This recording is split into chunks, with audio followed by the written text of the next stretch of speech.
at the movie night. I'm at the Halloween special. I'm at the combination movie night Halloween special. As we say every week, have you played Silent Hill? Oh, that's why we're doing this. That's a joke just for the people on this podcast. the real heads out there. Yeah. Yeah. And no, I haven't. I have. I have just this week I started playing Silent Hill 2.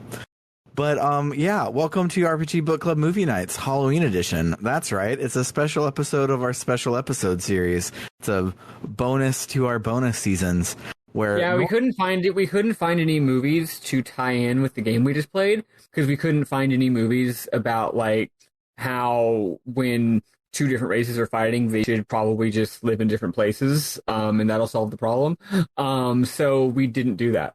And all of the talking animal movies suck. So we didn't want to do that either. Well, the movie's about humans talking to animals. I was on board with Dr. Dolittle personally, but we're doing this instead. Yeah, we are. I'm Sam Allman. I'm David Bernard Houck. And I'm Maddie Grace Webben.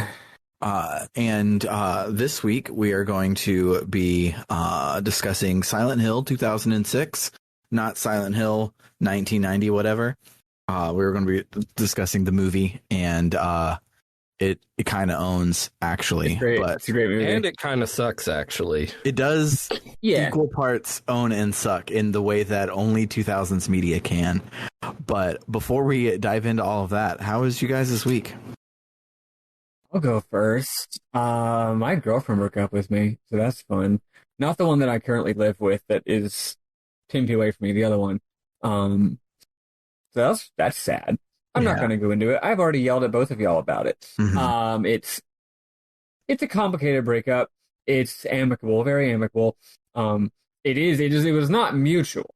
I got broken up with, but it's very amicable. We're going to be friends, and by a really funny coincidence, I'm going to be seeing her in about 5 days. So, I am going to be in Chicago. I'm leaving in about 5 hours. I'm getting driven to the airport to go to Chicago. So what was originally going to be a short, brief, but wonderful little opportunity to see my girlfriend in between lots of meetings and seminars and workshops about union organizing, is now going to be me meeting with my ex-girlfriend in between workshops about union organizing.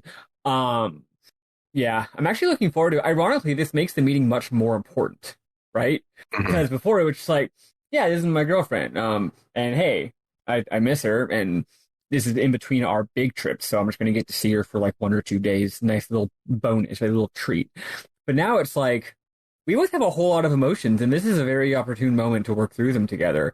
So now it's like, this is honestly more important than the union shit. Like, if she wanted to meet with me at a time that overlapped with some of the stuff, I would just bail on the stuff at this point because it's important, right?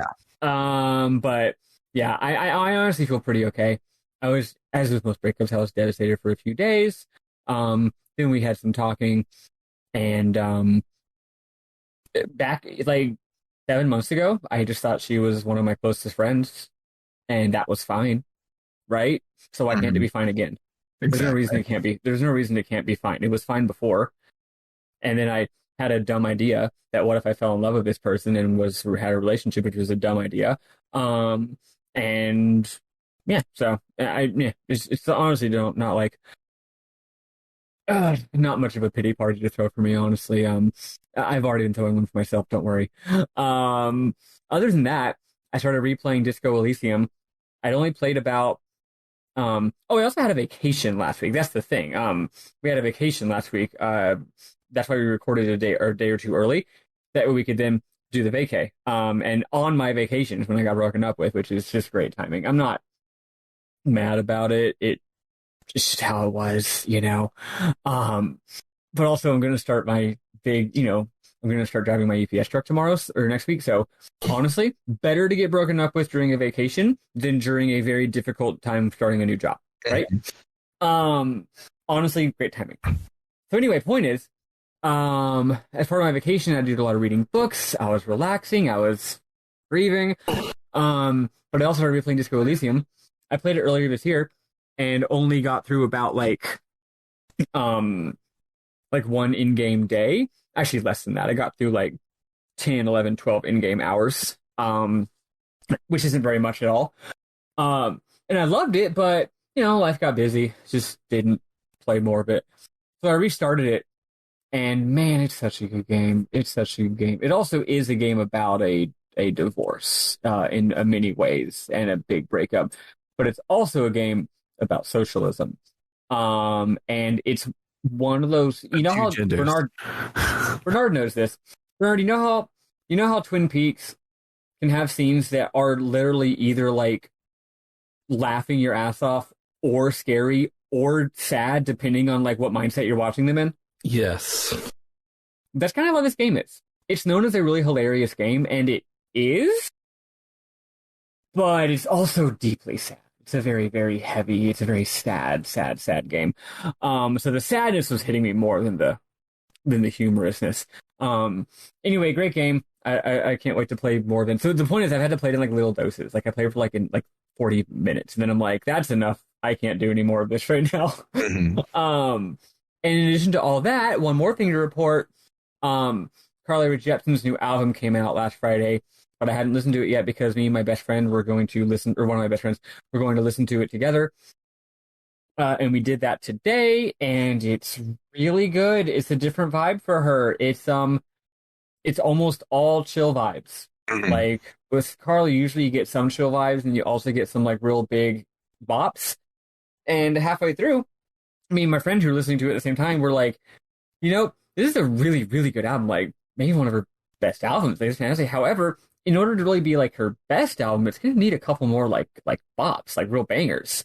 And then it didn't. But by the end of it, the album really has a lot to say.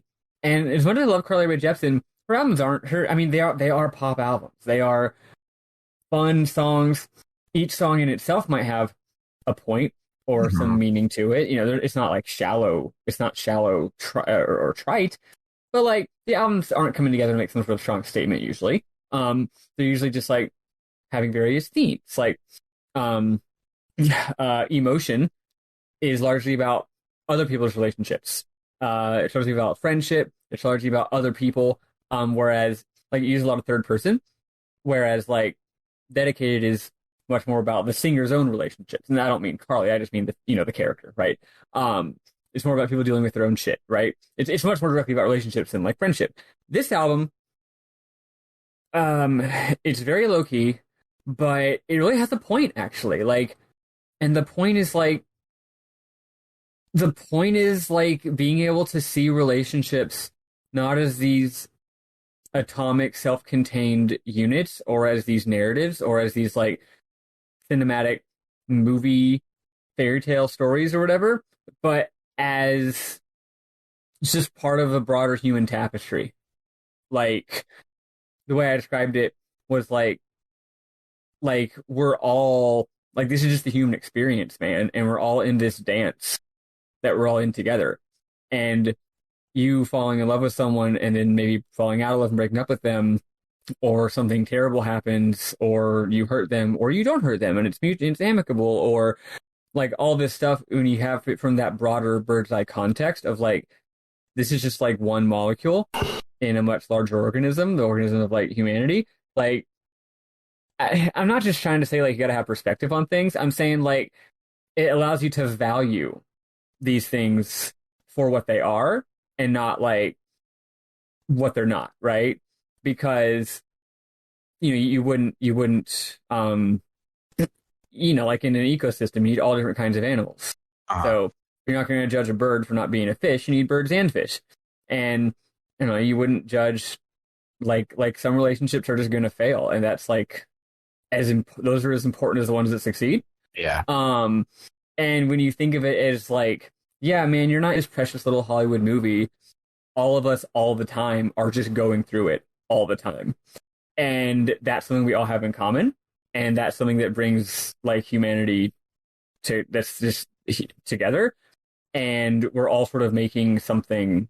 We're all creating society and creating the web of relationships as a common effort. And it's I don't know. It really feels like a really strong sense of like I don't know, like solidarity and togetherness, which again, playing Disco Elysium and all that kind of stuff also did a lot of that. And also had a nice conversation with my brother last night about some emotions and stuff. But yeah, really, really, really good album. Really good album. It follows the proper format an album should follow, which is that the second to last track is the climax of the narrative, and then the final track is sort of a denouement, right? And instead of the climax being like intense or heavy or loud like she often does, it's like a quiet song. Like it is a quiet, not literally acoustic, but like Almost. I think parts. I think it starts off as just an acoustic guitar, but then there's more instruments. It's a very quiet, sort of confessional little ballad, and it really, really affected me. And then, the denouement, I will say, don't ever release the closer of your album as a single. Come on, you're spoiling it, man. However, so like, you don't want to get excited for the very end of the album, the really capping off this experience, and it's a song you've already heard before. Yeah. Right. Anyway, I had already heard it, but it's a fucking great song. It's such a good song that Summer hates Carly Rae Jepsen. Like I have been, although Summer loves like all pop music, this is the pop albums that every time they come out, I like listen in the car, and I don't listen in the house because she doesn't like Carly. But this song was trending on TikTok, and she goes, "Oh my God, there's crack in this song," and unfortunately, it's a Carly song, and so it's the one Carly Rae Jepsen song that's made it onto Summer's playlist. Yeah, the closer, which is also the title track and the lead single, is really, really good. It's an absolute. It's like one of two actual bangers on the album because it's not a very banger heavy album. Anyway, I was really worried. I was pretty sure that like, look, no artist is good forever. It's not a problem. It's something to be sad about. Things come and go. Things are transient. Carly made 4 jaw-droppingly phenomenal albums in a row, or more if you want to say that everything before Emotion was also amazing, but I think there was a distinct shift when she made Emotion. Absolutely. So she made 4 just absolute fucking all-time classic pop albums. That's a good fucking run, okay? So I was pretty sure, I was like, yeah, I got a feeling based on these singles, I feel like this is going to be the one where she's lost her hot streak. And that's okay. I still love her, and I'll appreciate the 4 great albums that she made, and, hopefully the rest of her stuff is still, like, good. But no, I was wrong. This album, only time will tell, of course, but it's right up there with the rest of her best albums. So good job, Carly. What about you, Bernard? What have you been up to? Finding it hilarious that Maddie Grace said she wasn't going to talk about her breakup much, and then talked about it for like 5 uninterrupted minutes. Yeah, well, there you go. Hey, that's a lot less than I could have talked about it. Believe me. It's true. I mean, mostly though. I should hold. I was trying to make sure you all knew I was okay, because I feel like I left it half after I explained half of the breakup. It sounded really, really, really sad, and I didn't want everyone to just be like, "Oh, wow, sorry, Maddie Grace." So I had to say the rest of it so that y'all knew I was doing okay. Okay, go on. Okay. So I think I might have ADHD. And my psychiatrist was like, I want you to get fancy, expensive testing for ADHD. So I was like, I'm going to put that off for a year, but okay. And I did the test this past week, and it was really weird. It took like 2 hours. I had to do like a lot of puzzles and stuff, and it was really weird. Y'all can ask me questions about it if y'all want. If y'all I'm imagining you being in like a mist situation where you're just, or like you got these items and you're jabbing them together, trying to like activate some crazy machinery. Yeah. Basically, that's what it was like. I had to do an intentionally boring task for 20 minutes. And it was rough. But I don't find out what's up with the results of that test for a couple weeks. Oh man. So yeah, I saw a thing recently about ADHD testing, and I've always been like, oh, I don't know if it would be accurate for me because like I'm an overachiever when it comes to tests, and I would do things right and ace the test, and then I wouldn't get the result that I want. But then I found out that that's only a thing that like a neurodivergent person would think about, and therefore if I do the test that way, then they would know. And I'm like, oh yeah, that makes sense. Like there was one, and it was like, the question was like, do you have trouble putting on clean socks? And they're like, me, no, because I have a system. And they're like, normal people just change their socks. They don't have a system. You're not normal. And I was like, yeah, it's so funny to explain why something's not a problem. Yeah, I've had it so many times. It's like, wait, you mean you guys don't all do that? You mean that for me, all the things that I think of as just normal life are just elaborately complex systems of coping mechanisms that other people don't have? Wow, that's a real eye opener. Yeah, I at work we have a web filtering thing, and each one has to tie into our ID number that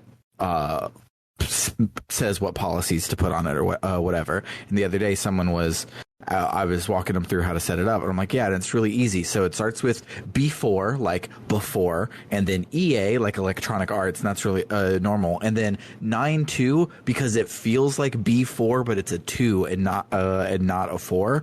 And then E8, which again is like EA, but it's an 8 at the end this time. See, it's really easy to remember. And they're like, just write it down for me. And I'm like, oh yeah, there was no mnemonics in that. I'm fucking weird. And my house keys, I can tell they're different because it's the one on the left is my house key, and the one on the right is the public area key.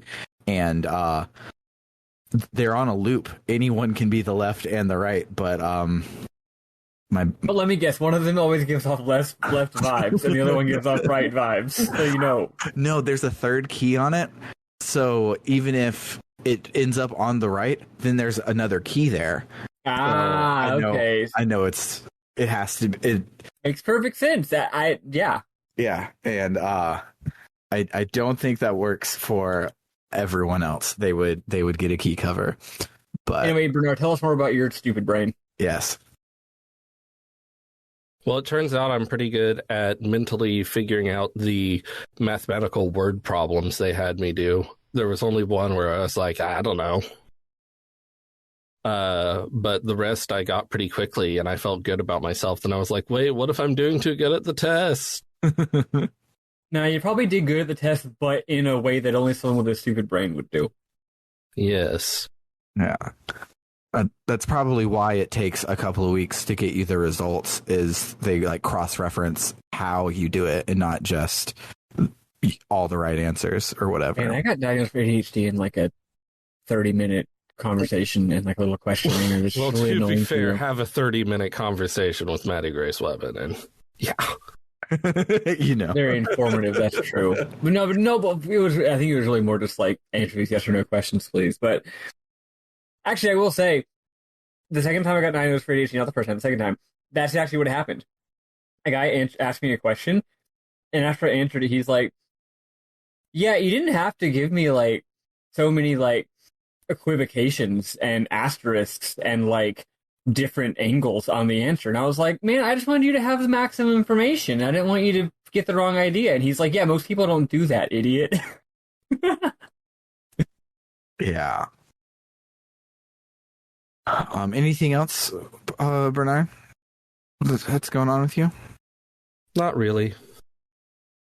So I redid my whole media server like from the ground up, and by doing that I had to redo a lot of my things that I did unique and special. Like I talked before about how my Dragon Ball Z is Dragon Ball Kai, but with the Falconer music put back in, but also with the driver's license episode and the Garlic Jr. saga and all of the movies put in where they go, because I want it to be complete. I just want it to be good. So skip all the like pacing filler, but put in the filler that actually matters and include all of the sagas. And that's not a thing that exists. So I had to like manually put in the seasons and episode numbers and all that stuff. So I had to redo that because I redid my server, and it made me really, really want to watch some Dragon Ball. So I was like, I'll finally watch Dragon Ball GT. I missed the boat on it a long time ago, and I'll watch it now. And it's not bad. It's just very weird that they decided to go the way that they did and do a sequel to Dragon Ball and not a sequel to Dragon Ball Z. And there are so many times when the monster of the week is a Dragon Ball level threat and not a Dragon Ball Z level threat, and the guy who punched Kid Buu till he died just kind of stands there and lets the comedy happen. And it's like, no, you're it's in canon that you move so fast that mortals can't see you. So you would just go over there and take the MacGuffin that you're here to do, and then you would leave. Like, you literally get all of the Dragon Balls in Dragon Ball Z off screen after like the third time you do it, because it's not a problem for you anymore. One of my favorite things about DBZ is how it goes from like an entire season of TV to get the Dragon Balls to like a thing they do in between episodes. Yeah. And they stretch it back out to be 26 episodes in GT, and it's like, Goku would not have this problem. And like, yes, Goku and Pan and Trunks like accidentally stole the spaceship, so it couldn't be Goku and Vegeta and Gohan like it was supposed to be. But like, Gohan and Vegeta are still superheroes, and they still are Saiyans, so they can breathe in outer space. So they could have just flown after the ship, opened the door, and got inside before they like. There's just so much like ignoring the fact that these people are gods at this point in their lives, especially now that Dragon Ball Super exists and it takes place before Dragon Ball GT, and it's like, okay, wait, GT is still canon? No, I don't think so. It's hard to say because so I think it's canon in the way that Broly has become canon, where Broly was like super beloved by everybody, and Akira Toriyama was like, you know what, that's my favorite thing that I didn't make for Dragon Ball Z, so I'm going to write my own take on the Broly story. And so now the Broly movie is a canon movie to Dragon Ball Super. It just also can't be canon to the Broly movies of Dragon Ball Z because they're opposites. And so Dragon Ball Super is doing things like Pan exists as a baby, and some of the things that happen later down the line in GT, like off screen, like the setup sort of stuff, are like starting to happen now. But also, Goku becomes a Super Saiyan God in the meantime, and then doesn't do that again in GT. It then gets compounded because at the same time the Dragon Ball Super is going on, there's Super Dragon Ball Heroes, a anime of dubious canonicity where GT and Super cross over. And so that's stupid. It's very stupid, but what is this, American comic books? Pretty much. And so that's not even anime bullshit. That's fucking superhero bullshit. That is 100% superhero bullshit. But I like to believe that GT is still canon, and because the end of Super, where it stands, Goku loses his abilities Samus Aran style. So you could conceive that, like, oh, maybe they do go on to do GT after this. But it's still stupid to be like, oh yeah, the Super Saiyan God who literally is like won the tournament between universes. He is the strongest person in 7 different universes. It can't fight this random alien guy, and so they have to Trunks has to wear a dress to trick him instead of Goku just punching him in the throat. But it's wild, and I've been enjoying it because it's weird. One thing I do love about it, though, is by the time that GT came out, they realized that Dragon Ball is black media. It is not for white people. It is for black people. And the opening theme is hip hop, and it makes me so happy. The opening theme of Dragon Ball Z is prog rock, and they're like, the prog rock kids are not the ones watching Dragon Ball Z. Let's pivot for GT. And I didn't know that. I mean, I haven't watched Delta Kids. I didn't remember that it had a hip hop opening. That is neat. I agree. Yeah. The other cool thing is Tom DeLonge's back in Blink 182, and I was like, oh my god, I should go see them again. Except their tickets are $300 for like nosebleeds. They sure are. And that's fucking stupid. So I'm just going to be excited when the album comes out, and that's about it. And then Star Ocean came out today, and I haven't been able to play it yet. And I've heard a lot of the reviews are saying it's not that great, but at least it's better than Integrity and Faithlessness. And Integrity and Faithlessness is my favorite hidden gem JRPG on the PS4. So it probably owns. So who knows? I'm excited to dive into it. I know that the graphics kind of suck, and I'm so excited for it. I want worse graphics in my JRPGs again. I'm just glad to hear that you've spent some time enjoying media rather than just organizing it. I mean, I got there by organizing it. But other media I enjoyed was the Silent Hill movie from 2006. So without further ado, let's get started talking about the plot.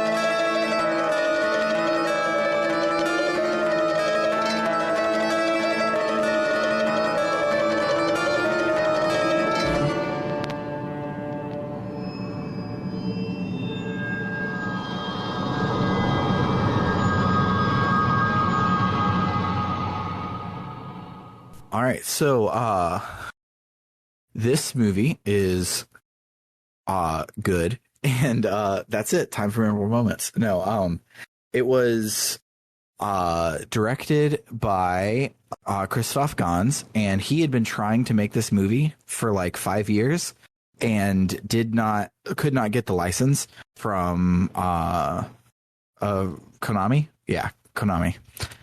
Couldn't get the license, so he made a Silent Hill short film to like prove that he could do it. And they're like, okay, yeah, actually, you can make a Silent Hill movie now. And I always love when that's how a franchise movie gets made, because oftentimes it's like, oh, we wanted a cash-in movie, and we had a game coming out, so we wanted a movie to come out. But it's always the ones like Detective Pikachu is the same way. Those guys really, really wanted to make a Pokemon movie. They couldn't get the Pokemon license, so they got the Detective Pikachu license because that was close enough. And then they made a kick-ass Imagine Konami existing. Hey, they're back, baby. They're kind of back. We'll see if they're back. We'll see if they're back. Ryuki Shio 7 writing the new Silent Hill makes me that's cool. You say that, but next time they're going to announce that the new Silent Hill written by Ryuki Shio 7 is in fact a pachinko machine. Don't do that to me. Yeah, we also get a Silent Hill 2 remake by everyone's favorite Bloober Team. Yeah, that shit sucks. Fuck that. So yeah, this movie loosely adapts the first game, but everything in it is from the second game. Yeah. Because it's one of those things where like Silent Hill 2 is like the good Silent Hill that everybody remembers. So it's like, oh, we're going to make a new Friday the 13th movie. Why would we make a movie about Jason's mom? Everyone wants to see a new Jason movie. So the Friday the 13th reboot was about Jason and not his mom, and kind of was the same thing. Like they want to see Pyramid Head. They want to see the lying figures. They want to see all that jazz. So that's what we're doing. So film starts on a dark night in Ohio. Our main character, Rose Silva. I know it's gonna be a rough movie. Hey, it's mostly in West Virginia, which is not better. So our main character, Rose Silva, and her husband, Christopher, chase their adopted daughter, Sharon, who's been having lots of nightmares and sleepwalking. She has sleepwalked herself to the edge of a cliff and is about to jump off. And Rose catches her just in time, and the girl starts screaming, "Silent Hill, Silent Hill, Silent Hill." At that point, I would be like, she's having weird nightmares. That's weird, and go about my life. And I would definitely not drive to Silent Hill, West Virginia, a known ghost town where everyone died, just to see. But Rose does. So one thing about Sharon is she has a sketchbook where she draws a lot, and you see the pictures at the beginning, and it's all cute kid pictures of like the family and lions and stuff like that. But when Rose is taking Sharon to Silent Hill, she stops to get gas, and she's looking at the pictures, and they've all been like scribbled over with occult creepy shit. And Sharon looks at it as like, what the fuck? Who did this? Who changed my pictures? She actually says, "What the fuck? It's weird." It's like, who taught you that? Yeah. No, she doesn't say what the fuck. Yes. Yo, Carly says the fuck word on the opening track of the new album. I was like, Carly says the fuck word? You can't say that. First Sufjan, now Carly? That's right. Yeah, she's entering her Sufjan arc, which is when you say fuck words now for some reason. Anyway, go on. This girl is now entering her Carly era. Yes. A creepy cop person who's later revealed to be a hot lady notices the outburst and tries to pull them over after they leave because cops are stupid. And I want to say it's really interesting how they film her, because was it just me, or did they totally film her as a scary villain character at the beginning? But then it turns out, she's a good guy later. Yeah, they totally. It was like, it's a common trope of like Terminator 2 cop vibes from her. Mm-hmm. Yeah, it's a total trope of like, the hero comes to town and you see a cutaway shot of a villainous or maybe a goon of some kind, an assassin just sort of watching and being like, and you're like, uh-oh. The bad guys are up to something, but yeah, no, just weird filmmaking. This whole movie, I really like this movie. It's got a weird tone. The problem with the weird tone is that, especially, it's hard to tell if it's bad filmmaking or if you're misinterpreting, or if it's just, no, the whole movie's got a weird tone. Therefore, really, this isn't actually being ominous. It's just the whole movie's ominous. It's tough to know really. Yeah. I mean, of course it has a weird tone. It's made by a French guy. That's how French movies are. Yeah, one of my notes I was going to bring up later is that this movie is not an American horror film at all. It's not Japanese, but it's not like American spooky. That's a very good point, actually. I hadn't even thought about that, but you're 100% correct. So when the cop is trying to pull her over, Rose speeds off to escape the officer, and as she's driving, a young girl like walks out in front of the car. So Rose swerves to miss her and crashes the car and gets knocked out. When she wakes up, she finds out that Sharon is missing, and she is on the outskirts of Silent Hill, which is shrouded in heavy fog, and ashes are falling from the sky. The reason it's shrouded in fog is that this movie didn't have very good draw distance.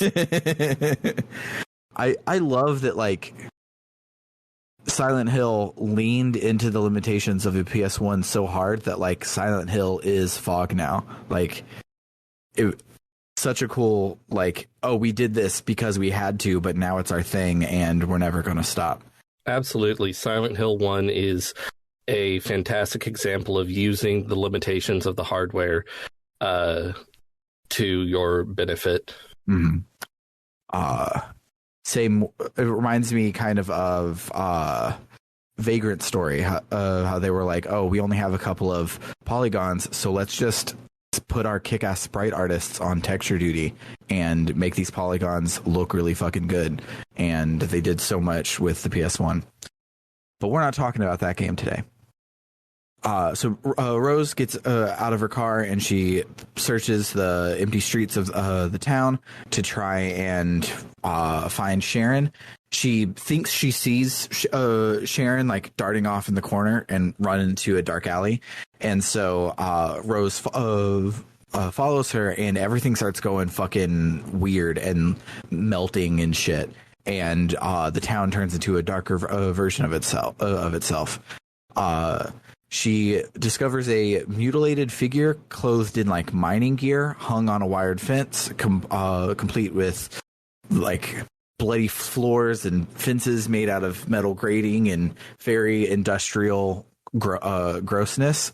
And then she's attacked by a creepy zombie baby monster called a Gray Child. Then a bunch of creepy zombie baby monsters show up, and she runs and gets the fuck out of there. So I was sort of worried about watching this movie because even though I love survival horror games, I am sort of a baby when it comes to gross stuff in movies. Mm-hmm. But most of the stuff in this movie was the movie was too late for them to be doing a bunch of really gross practical effects, but too early for the CG to be really good. Yeah. So a lot of it is just like the Gray Children aren't actually too disgusting to me. Yeah. There are some parts that are pretty fucked up. Yeah. As Sam also very astutely said earlier today, most of the thing that's bad about this movie, it's not like Uwe Boll bad video game movie stuff. It's very much just like, yeah, man, it was 2006. Like, movies were just like that. That's just... Art wasn't that great in the mid-aughts. Movies were just bad for about... Movies were just kind of bad for a while. They were just bad from, like, 2004 to, like, 2009. The movies were just bad. Yeah. And part of it was CG, but it was not just CG. It was like some of the directing choices, some of the plotting decisions, just very, very aughts movie, which, you know, if you grew up during that time, then you have a nice nostalgia for it. So it's like, and it's not like there's not a lot of good stuff in the movie too. So she's running away from the demon baby monsters and she trips and is about to be overwhelmed by them until they melt into ash, and the ash flies up in the sky and she falls unconscious and wakes back up in the fog version of the world, and she's in a bowling alley. When I was watching this part, so this happens throughout the movie where you don't understand shit and then you start to understand it later. I thought she had gotten knocked out and like woke up in a different place. I didn't pick up on the fact that Silent Hill is two different alternate dimensions that go back and forth from each other. It took me a hot minute to figure all that out. One thing that I want to note here is so this has actually been following the game pretty closely so far, but at this point, the main character, who in the game is actually a man, should be in a diner, but for some reason she's in a bowling alley, and there's no reason for it to be a bowling alley instead of a diner. I'm like, why would that? That's so strange. The bowling alley doesn't add anything. Why did they change that? Like, I'm not mad. It just strikes me as very strange to change that. Yeah, it was a mid-budget horror movie, so it probably could have been the town that they were shooting in West Virginia, which was probably actually Atlanta or Toronto or Vancouver. Wait, the little girl is a sci-fi the Channel actress, so I know it was in Vancouver. Oh, so yeah, it'd be Canada, yeah.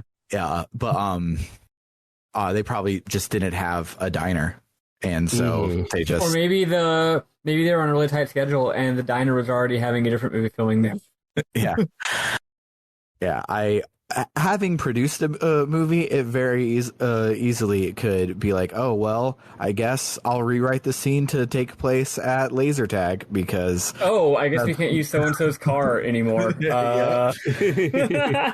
Yeah, let's just rewrite this whole thing to now, instead of being at a concert, be at a park, because everything fell through. For those of y'all just tuning in, Sam made a movie in college, and there's a scene where it's like, wait, this plot doesn't make any sense. Why do these characters go here and then go here? It's a big plot hole. It's really weird, and it's all explained if you just say, well, this scene was supposed to be in that car from the earlier scene. If you say, it's like, oh, that makes sense. That would have made sense to film this scene in that car. Yep. So I looked up where it was filmed, and not in Vancouver, but in some towns in Ontario and soundstages in Toronto. Okay. So yeah, Canada.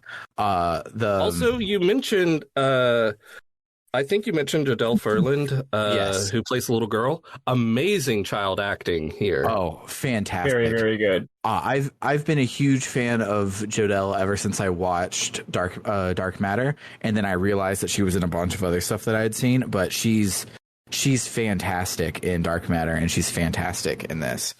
Big ups to her. So upon leaving the bowling alley, Rose tries to leave town, and she notices that the main road out of Silent Hill is just not there. It's just collapsed into a giant abyss. Whoops. A mysterious woman in ragged clothing, who we later know her name is Dahlia, she arrives, and she says that the townspeople have done terrible things to her own daughter, Alessa, and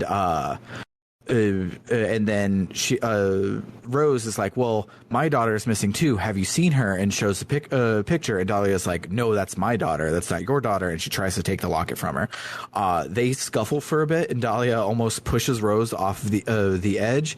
But Rose gets away and runs back to her car. She tries to like start it. She's not trying to leave. She's like, if I'm going to be driving through a town with creepy babies and people that could hurt me, I'm going to have the protection of my car to do it. But the car won't start. So she looks in the back seat, and she finds one of Sharon's drawings, and this one is a drawing of a school. She's like, well, this is probably a clue. I'm going to go. All of these pictures are pictures of Silent Hill that she's been drawing. So that's probably where she is. But then the cop lady shows back up and tries to arrest Rose. And she only finally believes her that like weird shit is going down when a lying figure from Silent Hill 2, the video game, shows up and spits acid at her. In the fight between the cop lady and the lying figure, Rose gets away and makes it to the school. Although, important to note, the cop lady did handcuff her, so yes, she's handcuffed now. Yeah, she got the handcuffs in front of her, but she can't like do much. Her hands are cuffed together. So inside the school, Rose sees a flashback to the town it was 30 years before. Maybe she sees it. We see it at least. It seems like she understands what's going on, but also seems like she doesn't. Who knows? Unclear filmmaking. The wiki says that she sees it, but I don't buy it. So you see a group of girls surround Alessa. They're calling her a witch, and they're throwing things at her.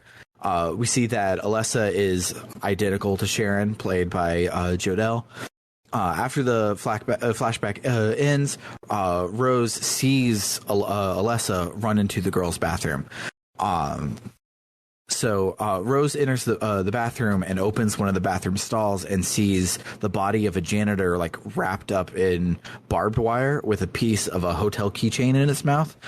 Rose takes the key change and is about to leave when strange dudes in like mining equipment show up, and And so they spot her, and she locks the bathroom door, and they're trying to get in, and she's freaking out 'cause she has nowhere to go. But then a siren goes off, and they get the fuck out of Dodge. They just leave her, and they're like, "Fuck it," and they leave, and everything's fine. And everything's fine. No, the bathroom then starts to rot, much as before, and shifts into the red Silent Hill. And the body of the janitor now is a super fucking creepy, crawly zombie thing, and it's gross, and I hate it. My understanding from looking at the wiki is that this is the only original monster in the movie that's not from the first or second game. Really good monster, I think. Yeah, I really like it. It's like hogtied around its neck and feet with barbed wire and creepy makeup. Fun fact, that's the same actor that does Pyramid Head. Oh. Yeah. He's credited as Colin, which is... I love that this monster's name is Colin. Yeah, which is Colin fantastic. the janitor. Colin and Pyramid Head have the same actor. But so Rose manages to escape, and at this time I want to note that there's been a whole side plot the entire time with Sean Bean and some cop dude. Sean Bean plays Christopher, but these scenes were literally only added because the I wrote network, but the studio said that no one would watch a movie with only female characters in it, so they added these scenes. They do not impact the story at all. They're not very good. The only piece of lore you get from it is the fact that Silent Hill, the real town, burned down a long time ago, and they go to the real Silent Hill right now, and it's not creepy. Besides being burned down, and it's not foggy, and it's not the other world. So it just shows that Rose is trapped in some fake alternate reality. And that's the last I'll speak about Sean Bean until we get to the very ending. So Rose collapses in tears in the school thing, and she can't go on. Colin scared the bejesus out of her, and creepers, some other Silent Hill video game monsters, are like coming at her and about to overrun her. But then Cop Lady arrives and saves her. Her name is Sybil. She's apparently hot, and she's been dragged into the other world along with Rose. They lock themselves in a storeroom, but then they are attacked by my boy Pyramid Head. And excuse you, Red Pyramid thing. Yes. Apparently that's the official name. That's what they were called him in the Silent Hill stream. Yeah, it's bonkers to me that like in Silent Hill 2, me and Summer played Silent Hill 2 last Monday. We're not very far, but James, the main character of it, calls him the Red Pyramid, and I'm like, wait, where did Pyramid Head come from? And that's not his name. It's like Pinhead from Hellraiser, who's never actually called that. Yeah, but Pinhead's actual name is Hellraiser. Yeah. But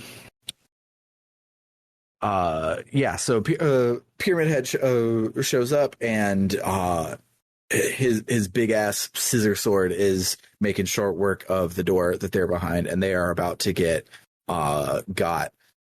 Sybil shoots at Pyramid Head a couple of times, and that only pisses him off, and he's about to like break into the room, and then we see see everything shift back to the fog world, and him and the creepy crawly bugs, which, by the way, in the bugs are from the game. In the game, I thought that they were just bugs. In the movie, it zooms in, and those bugs have a human face and arms and things on the bottom of the bugs, and it's super gross, and I hate it.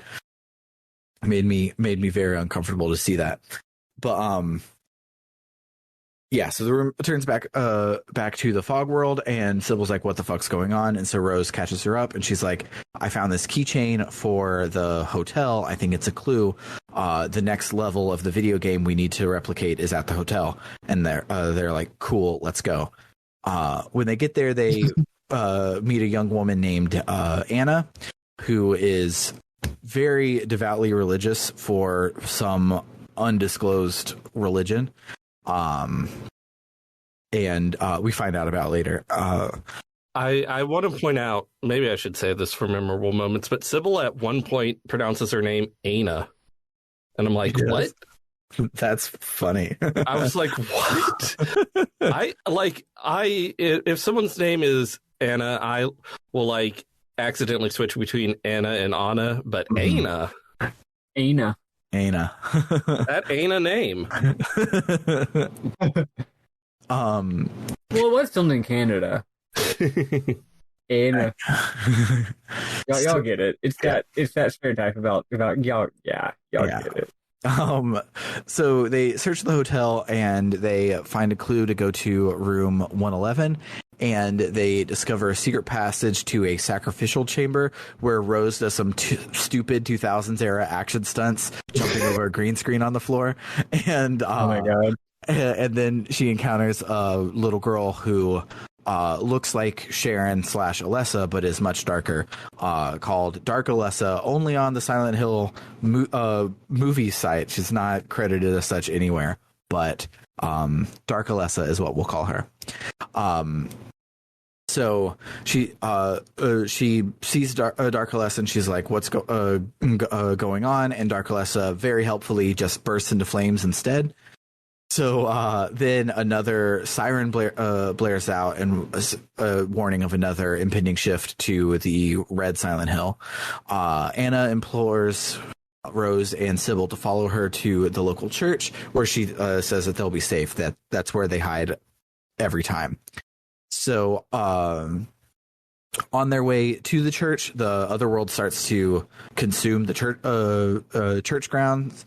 And as the churchgoers are like fleeing inside of the church, Dahlia is there, and she warns Rose and Sybil to not go with them because they are deceiving wolves in the skins of sheep. Rose confronts Dahlia and is like, what the fuck? Why do our daughters look exactly the same? Is Alessa dead? Like, what's going on? And Dahlia says, evil wakes in vengeance. Be careful what you choose.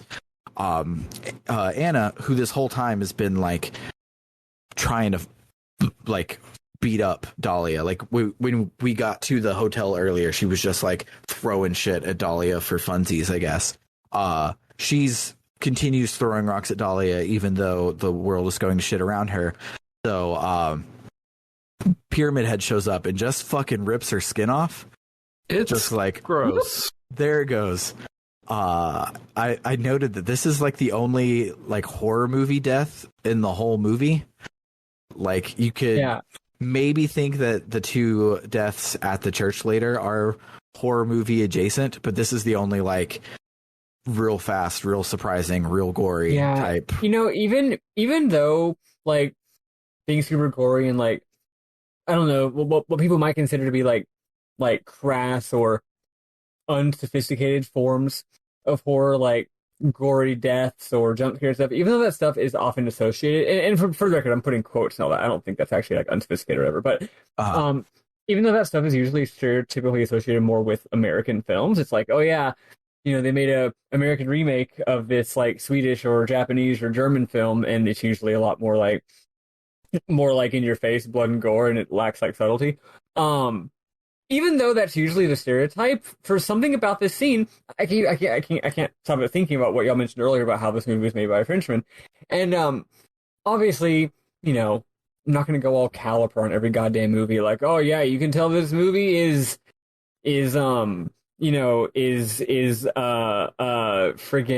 is Hungarian because of these subtle filmmaking things. Like, no, but also like I don't know, it does have a European vibe to it. And the skinning scene really struck me as that, because that scene struck me as being just something off about it. Like, I don't know, if this movie was made by the people who made, like, American The Ring or or like Saw or Friday the 13th or whatever, it wouldn't have felt the way that it did.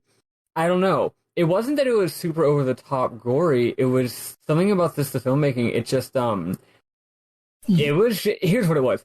It was just weirdly dry. It was like Bernard just described. It was just a matter of fact, right?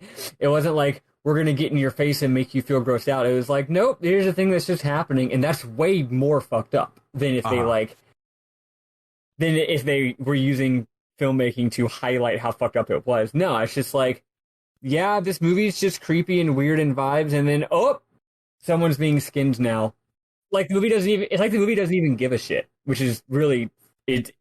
I liked it a lot. I just wanted to point that out because of a thing the French comment made earlier. Yeah, the movie reminds me a lot of how I felt playing Silent Hill 2, is that it felt like it was just an adventure game, and the adventure that you're doing is a lot of creepy, weird stuff more than it being a horror game or a survival horror game. And that's kind of what this movie feels like, where it's like, oh, she's going on this adventure to save her kid through some like dark, gruesome, weird shit. But I don't feel the movie was ever trying to scare me. And that was pretty cool. Yeah. It's, I don't know. I would need to watch the scene again to really point out exactly what aspects of the filmmaking make it feel this way, but it's just this is where the movie's particular vibe really started to really manifest itself to me. Mm-hmm. So Rose and Sybil go inside the church, and sure enough, it doesn't turn into Red Silent Hill. So they talk to the remaining townspeople, who are a super religious cult led by a woman named Christabella. Christabella tells them that a demon controls the town, and that Rose must face the darkness of hell if she wants to find her daughter. After convincing Christabella that she wants to find the demon for answers, Rose is taken to Brookhaven Hospital with Sybil. There, Christabella discovers the likeness between Sharon and Alessa from Rose's locket, and she condemns Rose and Sybil as witches, and they try to kill them dead. Sybil stays behind to defend Rose, to let Rose get out, and Sybil gets her ass beat to a bloody pulp. Rose descends in the elevator to the basement of the otherworldly hospital, and after a encounter with some creepy ass dark nurses, Rose finds a badly burned adult Alessa lying in a hospital bed who's unable to walk or speak. Dark Alessa appears, the little girl, and explains why Alessa is like this. She comes out and just is like, okay, here's the plot. Yeah, here's what's been going on. At this point, this was the point where I was like, okay, this script could have used a bit more work, because this is the part that feels so odd to me. Yeah. Because I had read a little bit about the movie before watching the movie, and all of the critics hated this fucking movie when it came out. It has like a 30 on Metacritic, audience score of like 70 something. But all the critics were like, yeah, it doesn't actually have a plot. It just makes you ask a whole bunch of questions, and then a character comes out and explains them all. And as I was watching, I was like, yeah, but these are interesting questions. And then Alessa walks out and is like, here's the plot.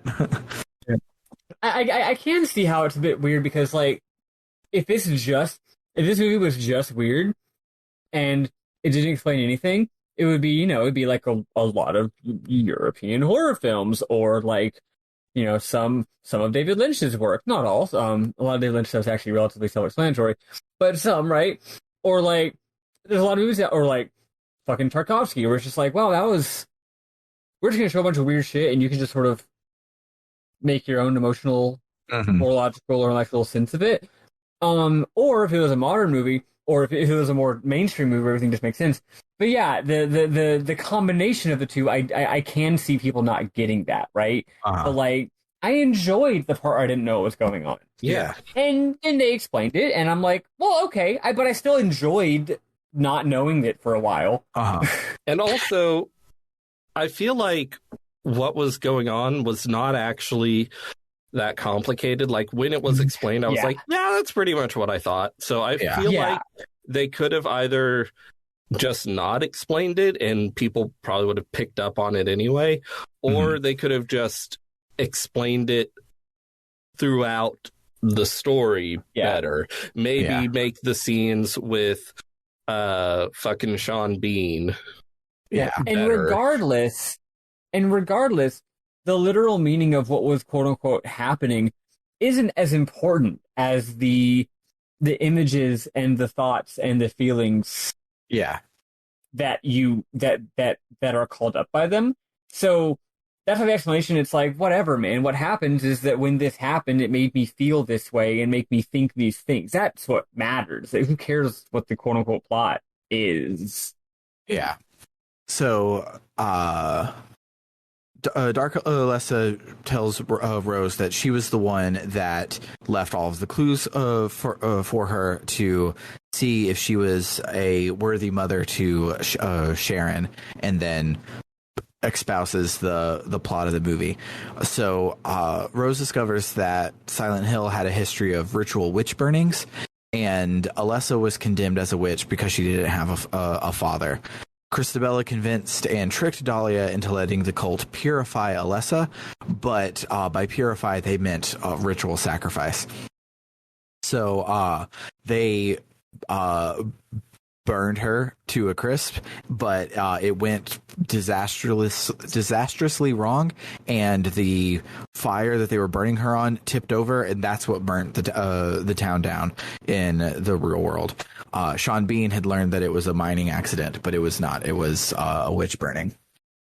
So in her pain of being burned to a crisp, Alessa developed psychic powers or whatever and created Dark Alessa and the other world, the spooky red Silent Hill. And ever since, she's been shifting reality to the hellish nightmare world to hunt down the cult members who hurt her all these years ago. So Pyramid Head and his dudes are just there to kill the church people, but because of their churchiness, she can't actually get inside of the church. So that's where they've been hiding, and so that's why it's taken some 30 years to hunt down these last bit of people. She says that Sharon is the manifestation of Alessa's remaining innocence and goodness, and Dark Alessa took her to the orphanage to let her have a better life outside of Silent Hill. Dark Alessa warns Rose that Christabella knows where Sharon is hiding, and she's already making plans to burn Sharon to try and purify the town and get them out of the hellhole. Meanwhile, Christabella shows up at Dahlia's apartment where Sharon was hiding and kidnaps her. Rose realizes what she needs to do, and she agrees to help Alessa gain her final revenge so that she can save Sharon. Dark Alessa is like, I can't get into the church, but if you take me with you, you can get inside the church and we can fuck them up together. And so Rose absorbs Dark Alessa into her, and so then cut to the church, and Sybil is being sacrificed first just because the people are evil, and they burn her to a crisp. And it's sad because I liked her. I didn't for half the movie, and then after she saved Rose, I liked her a lot, and I wish she didn't have to go. So she gets burned at the stake, and then they're about to burn Sharon. You would think they would burn the important one that they had all gathered there to do. You'd think they would get that one out of the way first so that the protagonist couldn't show up to stop them, but whatever. And also, when the protagonist shows up to stop them, she just sort of hollers for a while, and they could have just done it.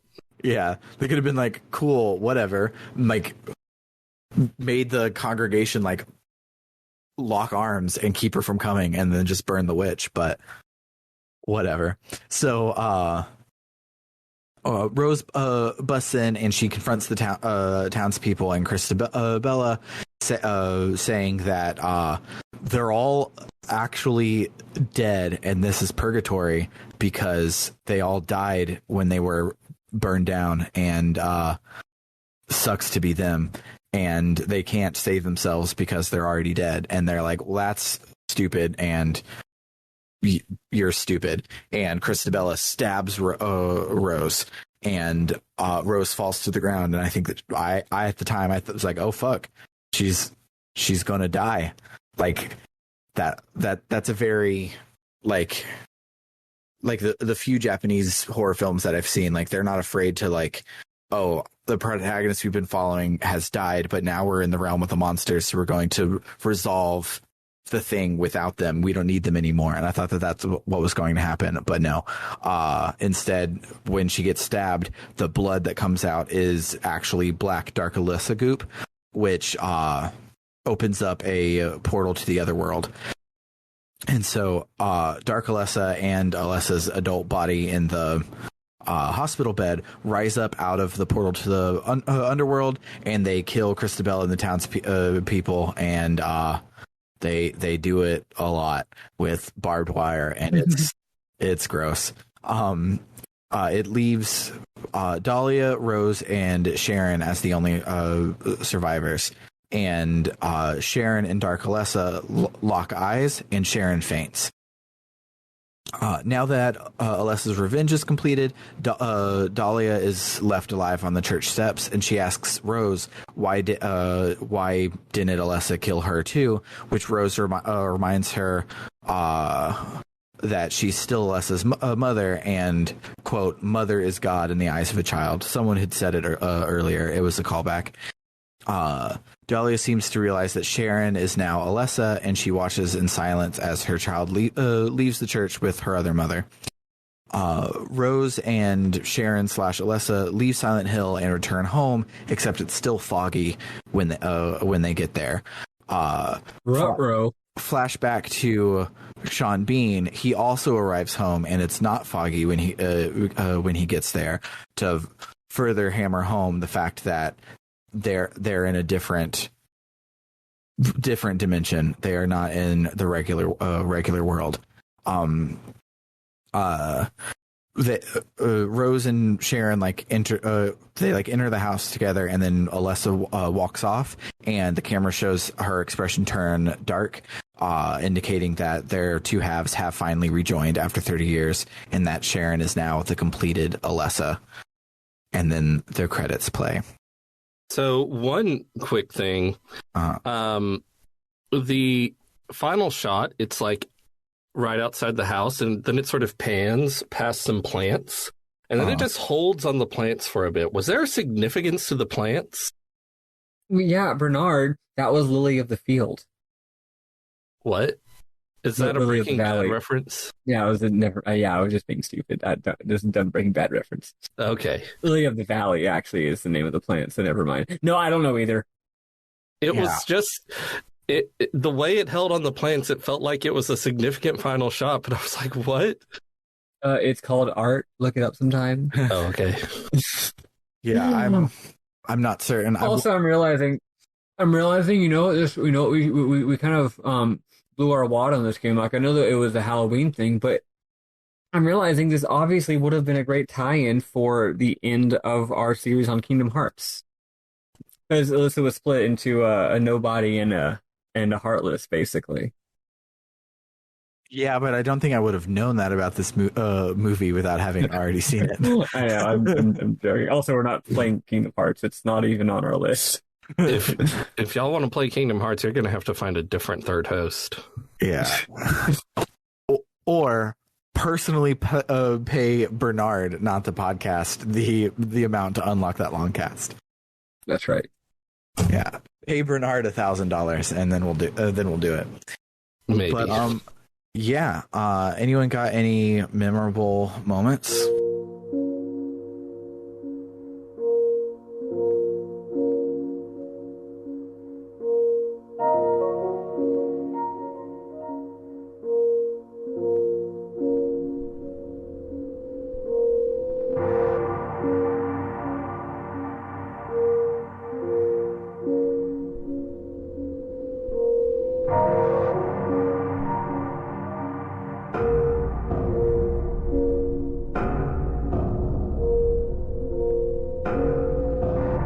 So overall, I thought this film wasn't great.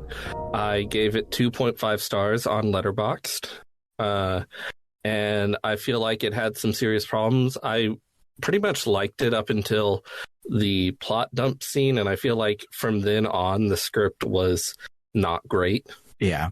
It could have been less script in general.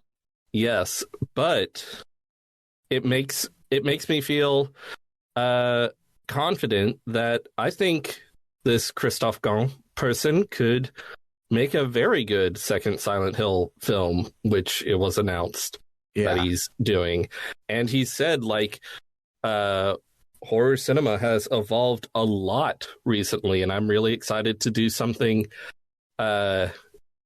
new. And I'm like, just art is better now. People make better art now. I'm interested to see what he does, because I think there was a lot good here. Yeah, it's not his fault. It was 2006. Mm-hmm. We were just like that. No, yeah. That makes a lot of sense. I agree. I thought this movie made me feel kind of unsettled and off throughout its entire runtime, which is, in a particular way, which I think is pretty cool. It had a very, like you said, it doesn't feel like a horror movie. It just feels like a weird drama. Just occasionally some fucked up shit happens because it's the world that they live in. You know, it felt like a weird, like, almost like a weird kind of like magical realist thing. I know it's silly to call it magical realist because it's so overtly fantastical, but whatever. Yeah. I'm talking about vibes here, okay? Yeah. I like the fact that they follow a lot of the. I'm guessing because A, I figured using my brain. B, you made a joke or two like this in your script. I feel like so many times they go to locations just because that's where you go to in the game, and it always does just feel like, and now we're going to this level, I guess. Like, the locations where things happen in are often very irrelevant to what happens in the locations, which is very funny to me. It's like, yeah, you go through an area and then you get a key, and I guess we'll go here now. I heard her say school, so we'll go to the school now. And a lot of it could have just been shuffled up. A lot of it could have been, I feel like if this wasn't based on a video game, it would have been, the locations would have all been different. The plotting, the like structure of the plot would have been different. It probably would have had fewer locations, frankly. That part was very, very funny to me. Like, it's like you have a plot. You have a bit of plot information that happens in place A, and then later you go to place B and get another plot information. It's like, well, there's no reason they had to go somewhere else to learn that. Yeah. And I wouldn't even say it's bad. It just gives it a particular texture that makes you go, okay, I guess we're doing this now. That I thought was very cute. Now, combined with its weirdly sloppy pacing and structure and plotting, yes, I would say that's bad, but this in itself is not really particularly bad. Yeah. I just think it's cute. Yeah, there were several times where I was like, this guy really, really likes Silent Hill, and so yes, we have to do all of the levels, and we have to get the keys and all of these things because the person really likes Silent Hill, but in a good way that happens at the beginning when Rose is mostly by herself and she's just exploring the town. There is so much of Rose is walking with tank controls because the camera is just going fucking wild to just be walking down a fucking street. And Silent Hill is famous. Like, when you get to the bathroom, I'm like, oh my God, I've been in this bathroom because it breaks the 180 rule so hard that it's impossible to play with an analog stick. You have to play it with tank controls on, because this bathroom, they just wanted you to have a bunch of different camera angles, and that's just what happens. And they do that several times throughout the movie, and it made it feel like a PlayStation 1 horror game, and I liked that a lot. The filmmaker in me probably would have notes, but the goofy hat of myself was like, hell yeah, this is just like the video game I recently played. Yeah, just like in my Japanese video games. exactly. I really want to replay Silent Hill 1. The only Silent Hill games I've played are Silent Hill 1 and Silent Hill Shattered Memories, which I played them both so long ago, but I remember them both being great. Yeah, I'm not even all the way done with the first level / dungeon / set piece, whatever you want to call it, in Silent Hill 2, and I already downloaded the rest of the series to my Steam Deck because it was really good and didn't have a lot of bullshit in it. It just was a spooky adventure game, and I liked it so much. Any other memorable moments? No, that's it for me. So most of the cast was like not well-known people, and then Sean Bean was there. But I feel like most of the main characters, they're very good performances. Mm-hmm. Yeah, I'll second that. Very, very strong acting throughout.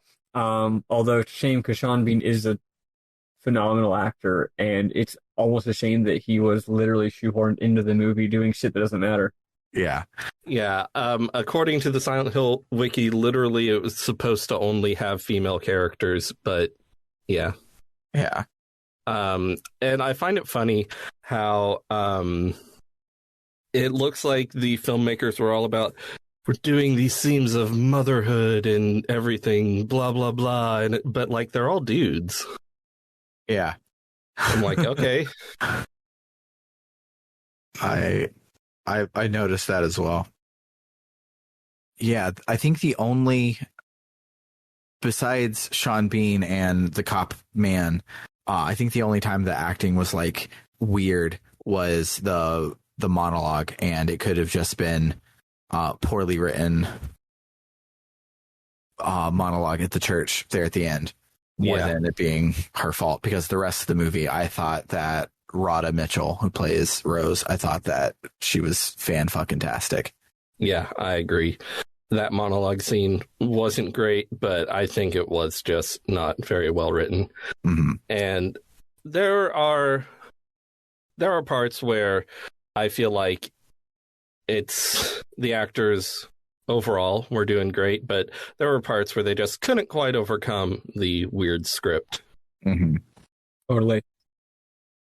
But yeah, I think that'll do it for the week. If you liked what you heard today and you want to help us offset the costs of running the show, head on over to www.rpgbook.club, where any and all donations are put back to the show to make it better, offset hosting costs, buy games, those sorts of things. If you donate $1 or more a month, you'll get access to our Book Club no Kiseki episodes a month before everyone else, as well as be able to vote on our polls that decide what game we play next. Except this time of year, you don't get to pick because we get to sell out. And this year, we are selling out hard and playing the JRPG Final Fantasy VII. Yeah. Let's fucking go. We are ending our Square moratorium in the most sellout way possible by playing the most Square JRPG. I still don't know if we have that guest. They told me I'm planning on it, and I will let you know if I'm not doing it. But we have not recorded the first episode with them yet, so I don't want to jinx it by saying who they are. But I'm working on getting us a fantastic guest for that season. So yeah, I need to say something that I've said off pod but not on pod. My availability is going to be going down drastically after we finish this episode. I don't want to leave the podcast, and I definitely won't leave the podcast before playing Final Fantasy fucking 7, all right? Mm-hmm. So I'm going to be around, but we're going to be trying to figure out a schedule. And I don't know. I have no guarantees about anything, but I will try my very, very, very best to be able to do this with you all. So then doing that heads up to say that, if I end up missing an episode or 2 or 3, that's why. In addition, though, and you all already knew that, but in addition, I'm like the last person on this podcast to ever not really play a game for real and to just like watch a fucking Let's Play or something, because I hate myself and I will never not play a game no matter how much it sucks. Mm-hmm. or whatever, right? I always just like force myself through it. That's not an exact. That's a joke. I enjoy playing games, and I don't know. To me, I'm not getting the full experience at all unless I'm really playing it. It's not even that enjoyable for me to not really play the game and then talk about it because there's this like just thought that you get from all the subtleties that come from the actual game interaction parts. Which I know everyone feels that way, but for me, it's like so strong that I have to do it even if I have like no time in my life. I think I'm deciding right around now that I'm not going to be able to play this one. Yeah. Which is a shame. But by not playing the game itself, I'll have enough time in my life to at least continue talking about the game. Yeah. Luckily, I know this game very well, right? So, we'll see. I love Final Fantasy VII. Okay, it would really makes me annoyed that it's coming at this time in my life. But, yeah. So I just thought I would announce that because, it might be it's not a first. Is there another game that I've not played? You technically didn't play the Halloween special 3 years ago because we couldn't get it to work on Mac. So you watched me play it live, and we did that together. I think that's the only time you could. I feel like there's one other game that I'm forgetting. There have been weeks when I don't play, and then I catch up the next week. Sometimes I don't tell you that I did that. There's been a game that I think I like didn't beat the last episode or something, but yeah. So first for the podcast, I've been defeated. and I mean, famously, instead of waiting 3 weeks to join us at Rogue Galaxy, you caught up through the gigantic ass game that is Persona 3 in like a week so that you could join us before that series was over. I played the absolute motherfuck out of that game to catch up with you guys. Yeah. So just thought I would announce that there's a maybe a first for the pod, which is me being the one who doesn't get to actually play the game for real because this time it's me who's going through it. So but yeah, we're gonna try our very best to schedule it so that I can join you all because A, Final Fantasy VII rules, and B, I need to be there live when Sam tells me that I was right all. We'll see. We'll see. You might not say that, and maybe it turns out you're right all along. I wouldn't bet on it, but if you decide to bump up your monthly contribution to $5 a month, you'll also get your name shouted out at the end of every episode. Just like this. Hi, future Bernard. I forgot to pull it up again, as if I don't do this 3 times a week and know that this is the thing that I do at this point. And Maddie even gave me time to vamp to go and do it, and I sat here and did absolutely nothing. So, hi, future Bernard. If I cut it out, you won't learn your lesson. Shout outs to Bernie L. Taylor, AA Ron 524, Anthony Lerma, Vimk, Jfro Prime, Eliza Tantivi, and Doho. And then if you also bump up your monthly donation to $20 a month, we will not only read your name, but give you a 1-sentence shout out to whatever you want. The idea is for this to be like a URL for your Twitch stream or whatever. But our current Luminary Car does not have a Twitch stream, but he is a dentist. So his shout out is for your own mouth. He asks that you brush your teeth twice a day. Most importantly, the time right before you go to bed. For RPG Book Club Movie Nights, I have been Sam Allman. I'm David Bernard Houck. And I'm Maddie Grace Webben. Toodaloo, folks. Goodbye.